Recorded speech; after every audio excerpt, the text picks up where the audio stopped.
Rev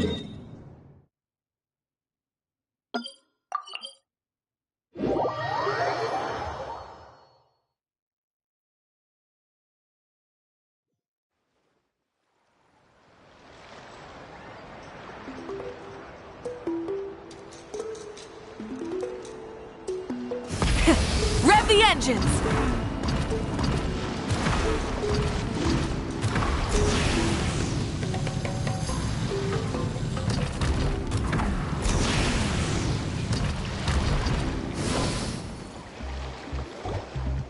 Hey!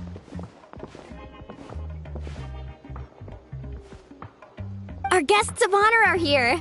Now we can really get this party started. Hey, Mualani! Oh, and Shilonen's here too! And Mizuki? You're back from Inazuma already? That's right. My friends in Natlan are like family to me. I like to think of the people of the Springs as my home away from home. If I want to help people here, I definitely can't neglect the Natlan branch of my practice. Miss Mizuki's work ethic is impeccable. She puts the rest of us service providers to shame. Well, I've had some weird dreams lately. Oh, like a client expediting a commission from a 4-week time frame to just 1. Or, like a rush order for some kind of spherical accessory with an element of danger to it. Wow, you made that connection pretty fast, Traveler. Almost as if you're the one sending Shilonen weird commissions through her dreams. Huh. Are those creatures dangerous? Anyway, the expedited time frame isn't even the hardest part. Spherical designs are tricky, and when you rush it, you end up with something that isn't even good. Point being, I've been having nothing but those kinds of dreams, so I wrapped up all my orders and decided to visit Miss Mizuki for help. And it worked like a charm. When I took a nap that afternoon, all the weird dreams were gone. It was my pleasure to help, Miss Shilonen. Although I'm not sure how much credit I can really take for the disappearance of those dreams. In any case, everyone's feeling good and well rested now, which means it's party time! A party on the water, to be exact. It's a tradition in my tribe, and we're gonna have a blast! Yeah, let's party! Although, what does that involve exactly? Obviously, delicious food and drinks are given. But how do people in Natlan like to party? Wait, are you being serious? Oh! Do I spy a fellow extreme sports enthusiast? Well, to tell you the truth, those activities were where my mind first went to as well.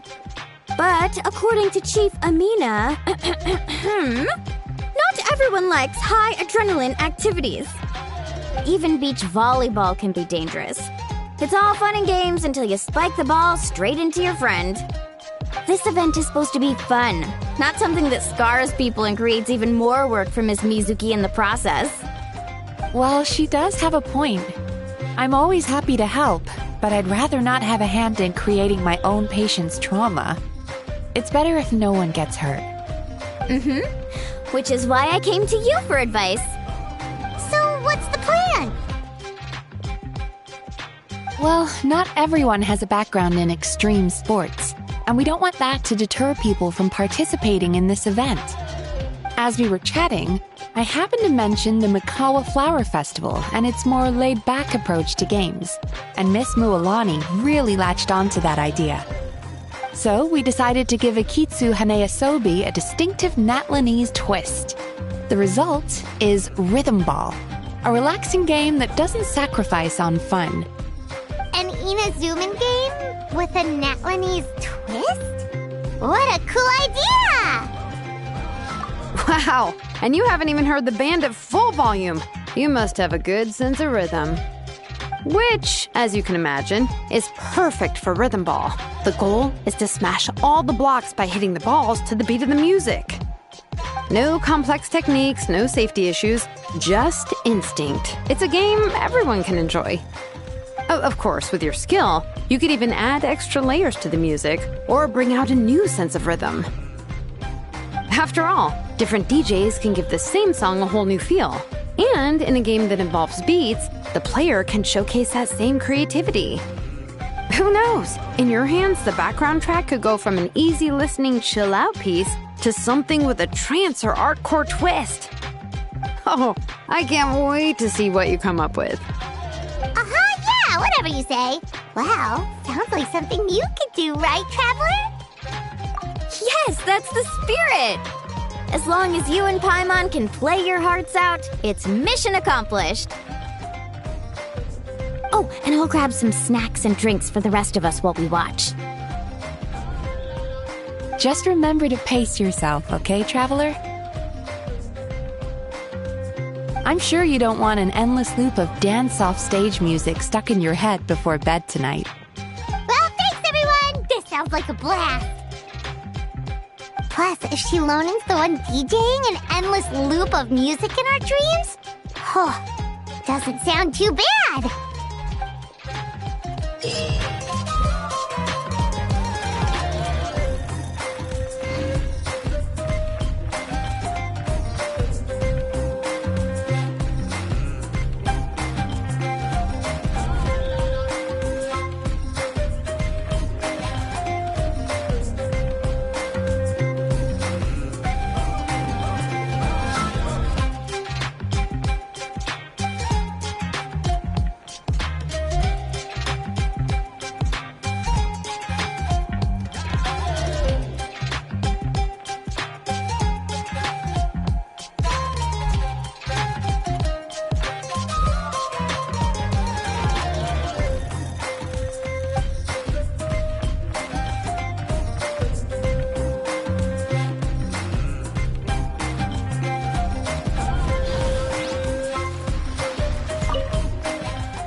Oh, nicely done.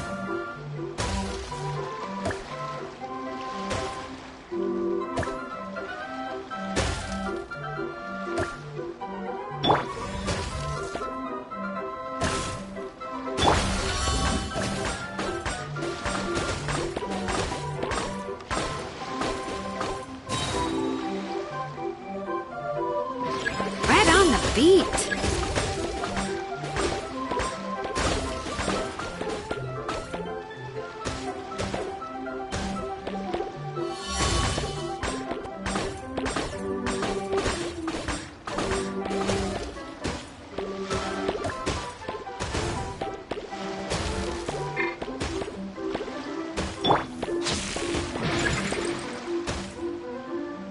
Oh, nice rhythm.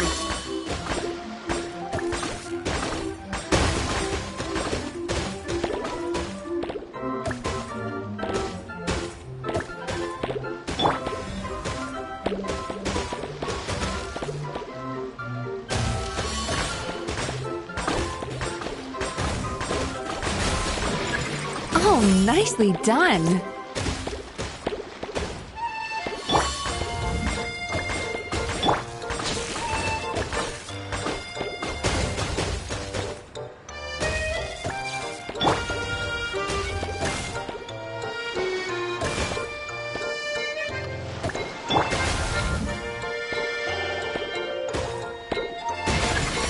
Right on the beat.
Oh, nicely done.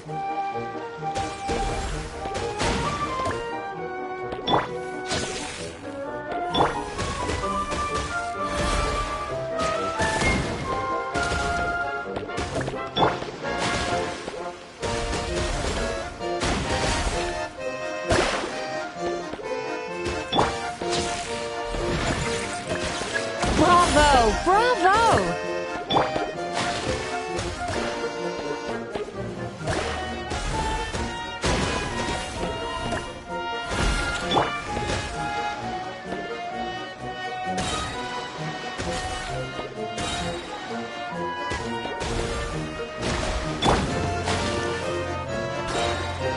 Woohoo! This is the best part!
Wow, nice rhythm.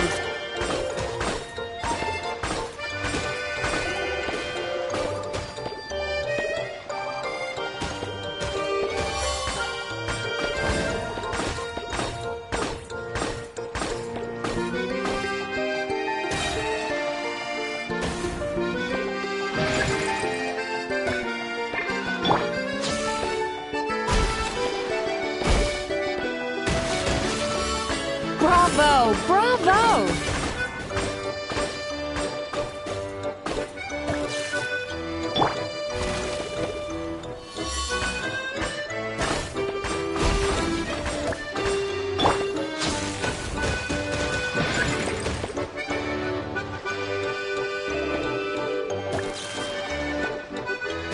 Bravo! Bravo!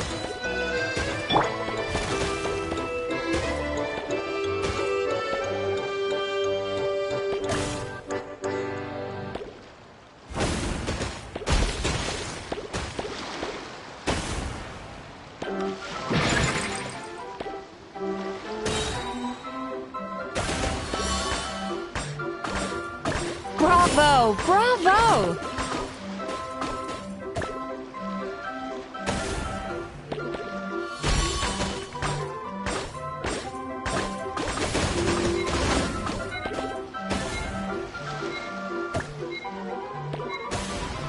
Right on the beat.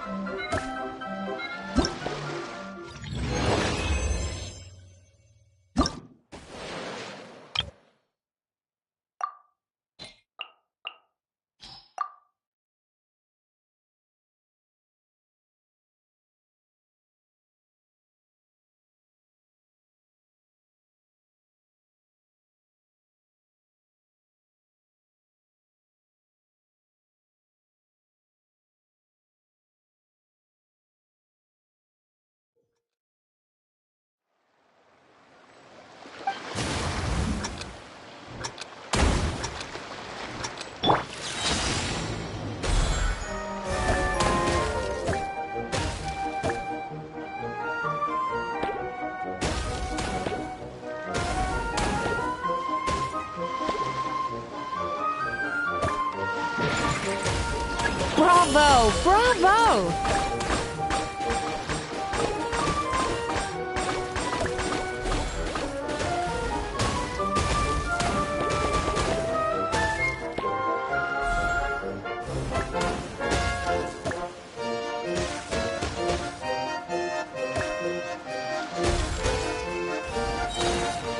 Right on the beat.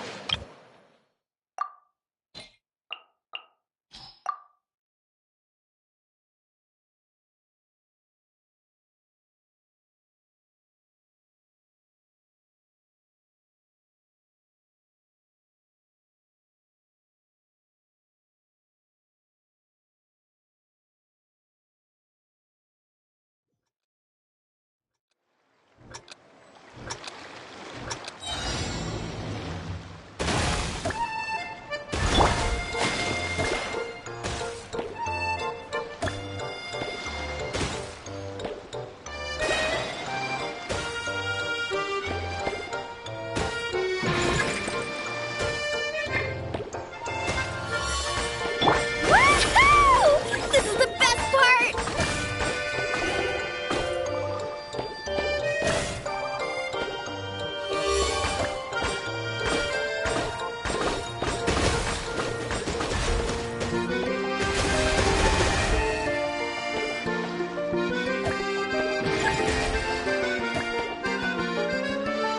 Bravo! Bravo!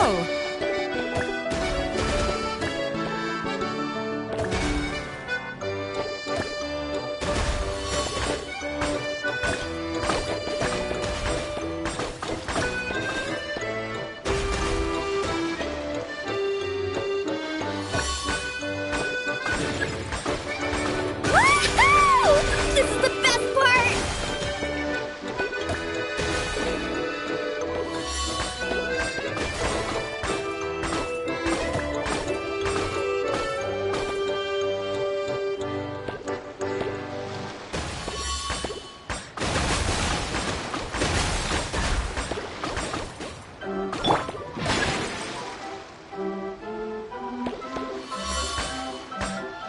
Please, keep it off!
Oh, nicely done.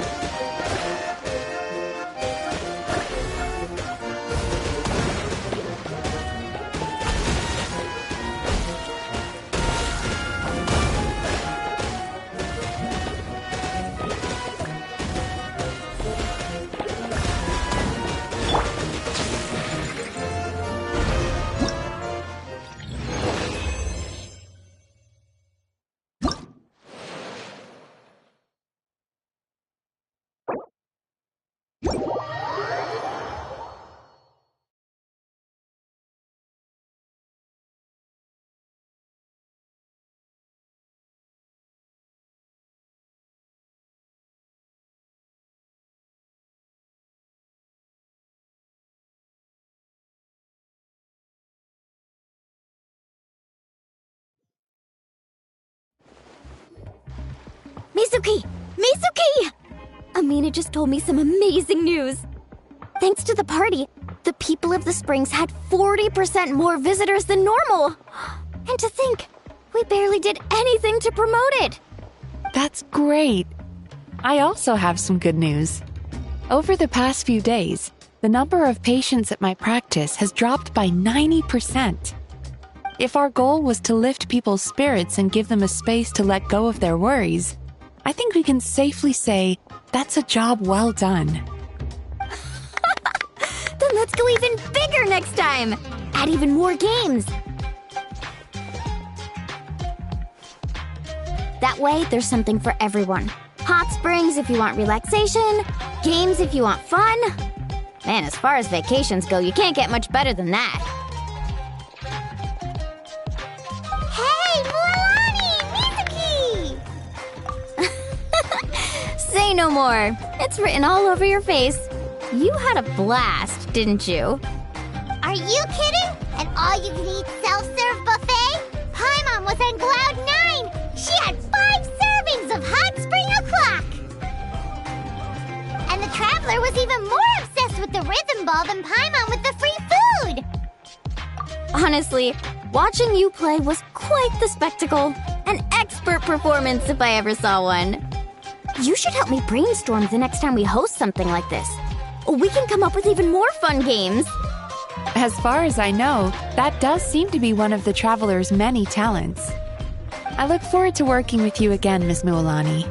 Although it would be easier if you had a designated office space. Why don't I help you open a consultancy? Ooh, I like the sound of that. Let me ask around. If there's space, we could put it right next to your clinic. Good idea. I'd love nothing more than to be neighbors.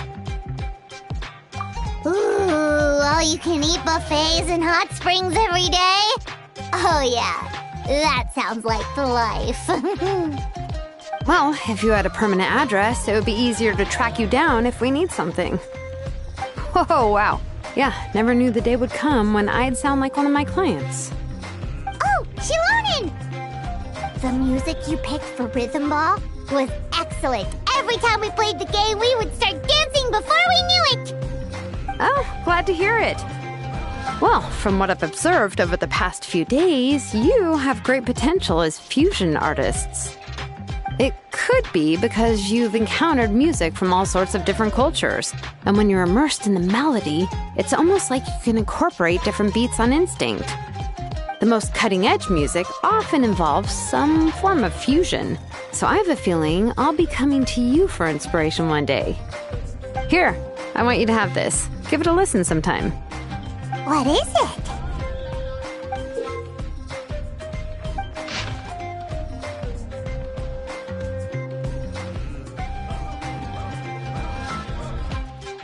No way! One of Shilonen's mixtapes! At Shochi Kuikado Records, that would sell in a heartbeat. Ah, yes. Not everyone can get their hands on the records or equipment Miss Shilonen recommends. It's a source of anxiety for some people. I once treated a patient for that very reason. Oh, you can treat even that, Miss Mizuki? All I did was help her manage her emotions. I told her to consider getting a job at the record store.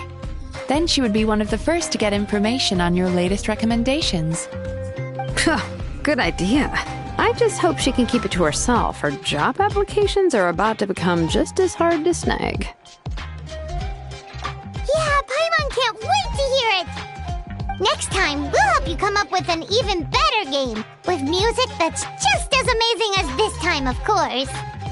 That's a promise. People won't know what hit them. Man, the party isn't even over, and Paimon already can't wait for the next one.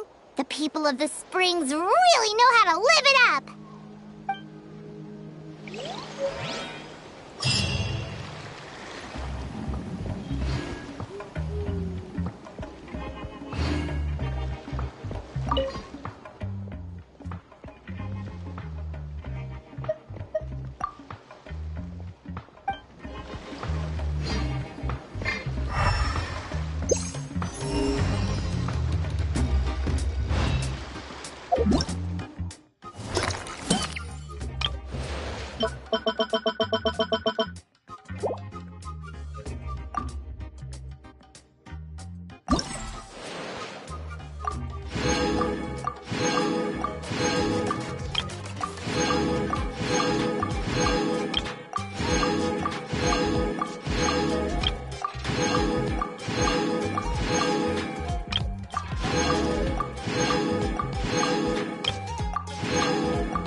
Instead of confining themselves to the heavens, God should broaden their horizons in the world below.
This route.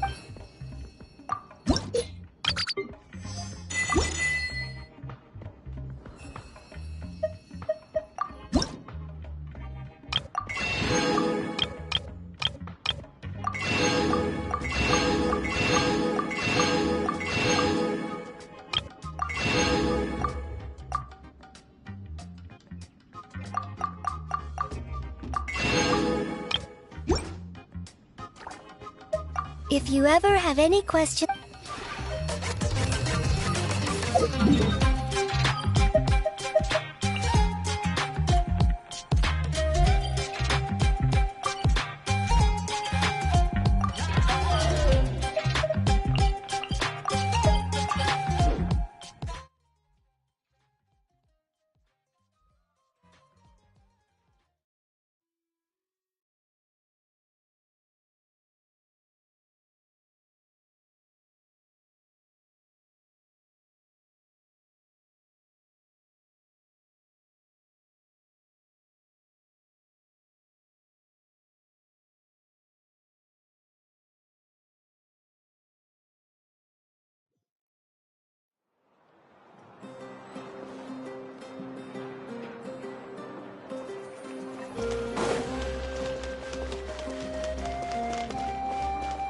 Ad Astra Abyssosk. Thank you for completing today's commissions. Ad Astra Abyssosk. Well...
You two can wait outside for a moment. I just need to go in and grab something. The workshop is a little messy, so unfortunately... Oh, yeah, that's not really what I mean. It's not the mess that's really the problem. It's just that the workshop is cluttered with way too much stuff. Books, files, and even ancient texts I got from the Masters of the Nightwind. Everything's piled up to the ceiling. You probably won't know where to step once you're inside. Kachina suffered quite an unfortunate series of events the last time she went inside. Well, I suppose it was my fault for being so focused on searching for information at the time that I forgot to lock the door. After entering the workshop, she was shocked to find herself face to face with a massive woven scroll from the Masters of the Nightwind, and then she turned around and knocked over a huge stack of forging blueprints. She tried to step out of the way, but tripped on a poster tube that was behind her, and then boom! The forging blueprints came crashing down right onto her head. Oh no! She's lucky I noticed in time. I found Kachina in a daze and managed to save her before an entire set of the history of the Children of Echoes was about to bury her. I then dragged her up to the second floor. Ever since then, Kachina always waits outside the door and doesn't dare take a step in whenever she comes to see me.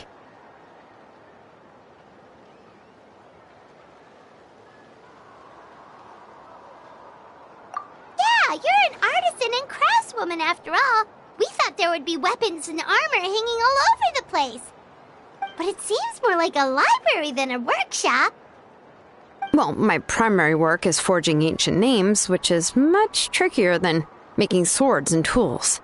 Aside from the necessary craftsmanship, I also need to consult many ancient texts.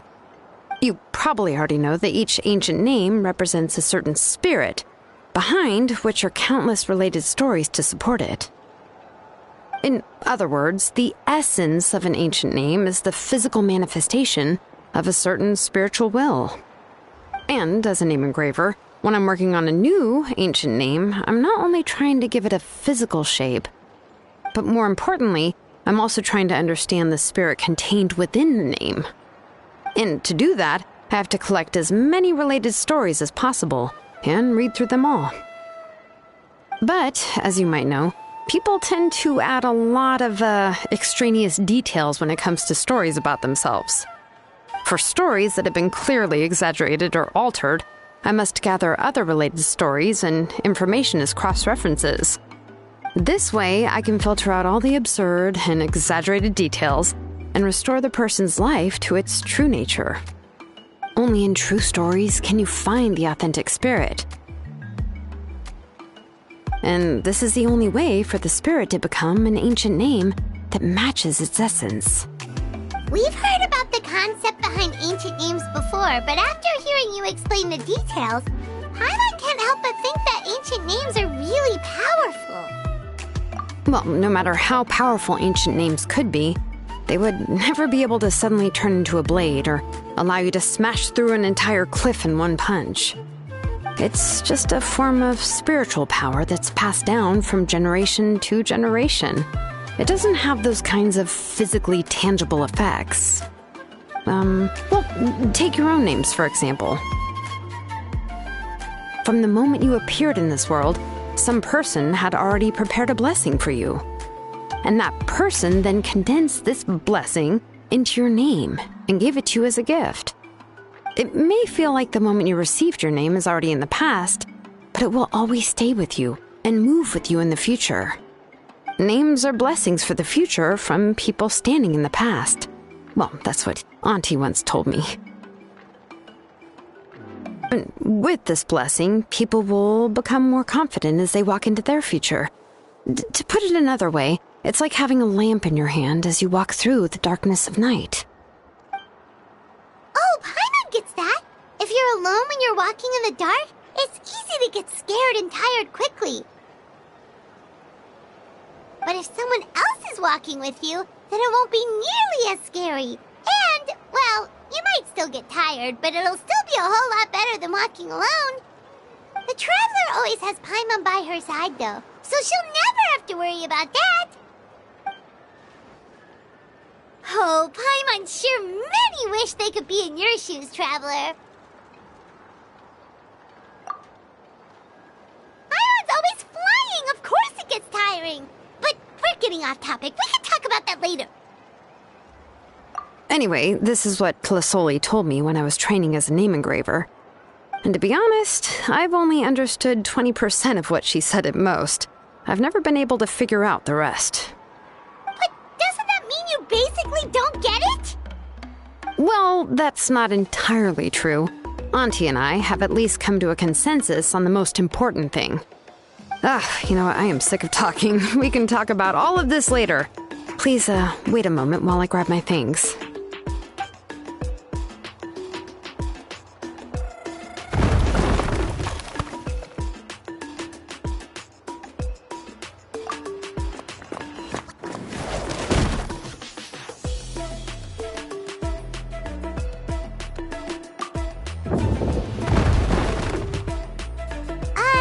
Did you hear a whole section of something collapse in there just now?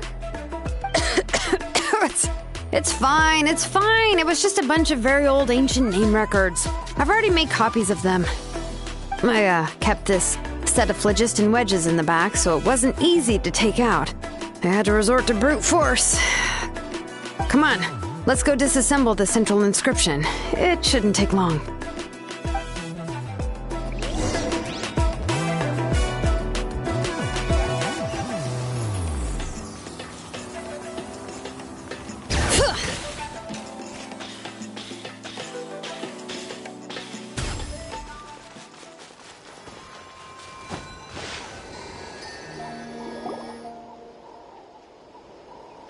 Here we are. This is the place. This cliff is pretty high. What are we going to do here? Are we going to climb to the very top and then throw this inscription down the cliff? I'm going to use phlogiston to make an engraving circle on the cliff wall. That will allow me to investigate the internals of the central inscription. Now let me see if this thing can even turn on. I was still an apprentice last time I used it. Before we attempt to engrave the inside pattern of an ancient name with phlogiston, we always use this to draw out the engraving diagram on a cliff or open ground. Only after we've confirmed that phlogiston can flow properly through the internal engravings can we start formally working on the small internal engravings of the ancient name. If we want to dismantle the central inscription in a non-destructive manner, we'll have to use this thing. I really don't want to engrave such a large diagram with my bare hands. Oh, so you'll be able to see what it looks like on the inside without ruining Tlasoli's inscription? For the most part. If it were just an ordinary unfinished ancient name piece, I'd just take it apart and pour phlogiston into the internal engravings to see everything. But since it's a central inscription, it would be better not to destroy the blessing that Auntie has prepared for Nechka. So, Shilonin, does this central inscription fall under the 20% you understand about ancient names, or the other 80% you don't understand? Oh, don't worry. As I said, Auntie and I share an understanding of the most important principle, which is names are intrinsically valuable. Only by having names can things be sorted and categorized. They allow the world to become more orderly and identifiable. For example, when I order ore, I would usually say I need volcanic crystals of about 35% purity and no more than 3% of impurities. Without specific names, I would only be able to go to the ore merchant and say, I want this and this. No, this isn't it. That one. No, not that one either. Yeah, you see what I mean? Names are a crucial part of how we standardize our workflow. Without names, the work would be impossible. Yes, because forging ancient names is first and foremost a technical job. There's no debating that. As for the question of why it's important, as long as it does not affect your ability to perform your work, you'll gradually understand it as you put the process into practice. After all, creating an ancient name is quite the complicated process. Well, let me break it down even further. We're not in the tribe right now anyway. Essentially, by forging ancient names, I'm assigning nicknames to the heroes in Natlan's history. Giving someone a name is a subjective expression. You just need to express your hopes and wishes for them. But giving someone a nickname is a much more objective expression. To come up with a fitting and accurate nickname requires much thought and observation. If ancient names or nicknames aren't descriptive enough, no one will remember them anyway. So the best I can do is gather all the information I could and try to come up with the most fitting nicknames possible. Even a minor mistake in the process could cause people to misunderstand the nickname. For a name engraver such as myself, such mistakes would be considered a major blunder. Paimon isn't trying to come up with a nickname for Shilonen. Besides, all of Paimon's nicknames have been very descriptive. Everyone can remember them. Phew. Now I'm curious. Why don't you, come up with one for me? Are you serious? Of course. This is also my line of work, you know. Go ahead. A nickname? Shilonen. Well, she uses phlogiston to forge weapons and make names for others.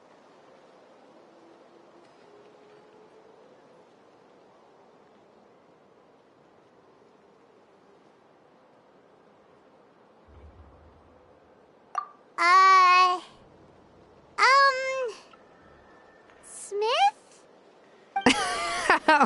Yeah, not bad, and quite fitting, too. I'll remember it.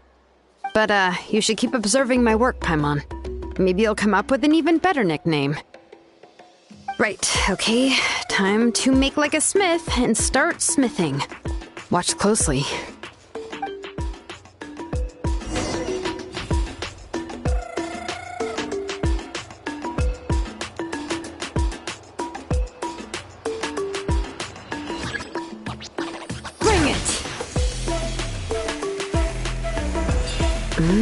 Adjust the inclination by 2 degrees. Stop. The error margin is within an acceptable amount, but I'll extend the inscription link a little more just to be safe.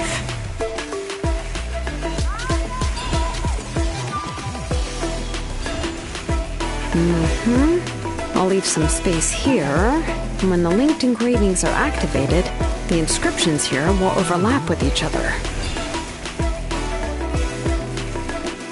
There! That should complete the flow.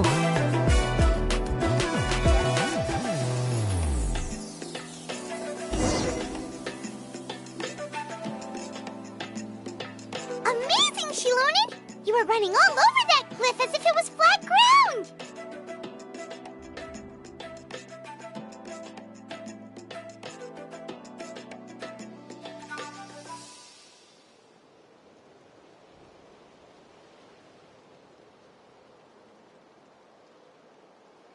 Oh no, it doesn't have anything to do with my tribe, it's just the, phlogiston adhesive I have on my shoes. But after all that running around, I'll have to infuse them with more phlogiston again. Huh. I should prepare a spare supply of phlogiston to bring with me next time.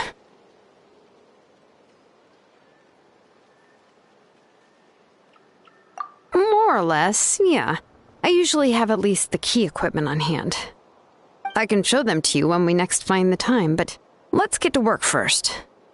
Let me see.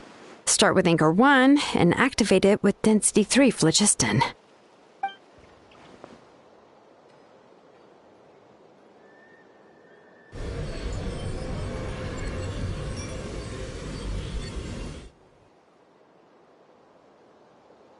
Whoa! A super huge diagram just appeared! Tlasoli's central inscription is even floating!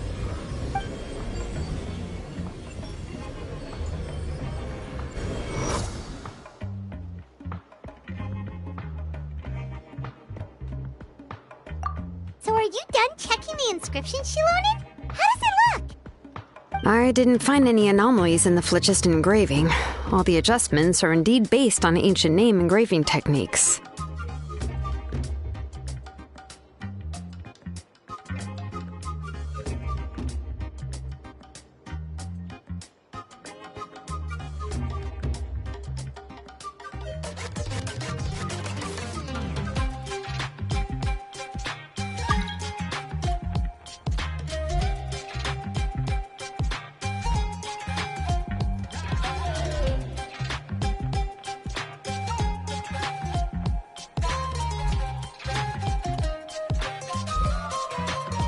That means we can help Tlasoli and Machka now, right?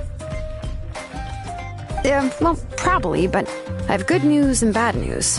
Oh, but I'm also just going to go ahead and share both, so it's not like you'll have a choice in the matter. Paimon will cover her ears after the good news. Well, even if you cover your ears, the issue will still continue to exist. But, before we get to that, I want to ask the Traveler a question.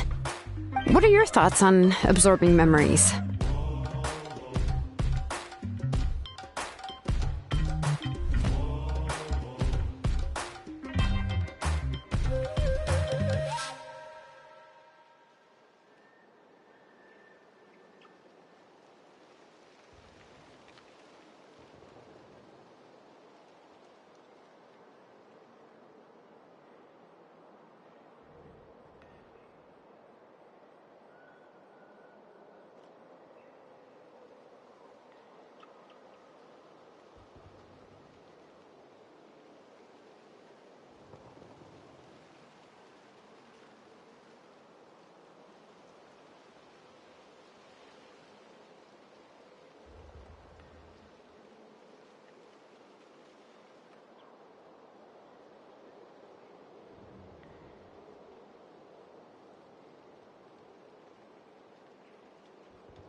Yeah, well, sounds like something you'd say.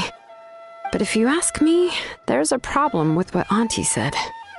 It's hard to control the absorption of memories. Technically speaking, this type of inscription has the power to do far more than absorb memories related to a single person. By herself, Auntie can't handle that level and scope of work, but if she has accomplices, it is completely possible for her to use this inscription to accomplish far bigger things. Accomplices?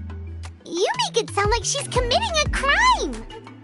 Well, here's the good news. Yes, this blaze gem inscription would be the perfect tool to commit crimes, but we haven't found any accomplices or signs that she intends to put it to such uses. From a purely objective standpoint, we can consider that possibility as yet to be confirmed for now. The bad news is, there's still an underlying problem with this blaze gem inscription that cannot be ignored. I believe I've mentioned this before. Ancient names operate with the help of the Wyab, granting them the power to read information kept in the ley lines. In this process, the Wyab actually function like relays, helping the ancient name bearer sense the information from within the ley lines.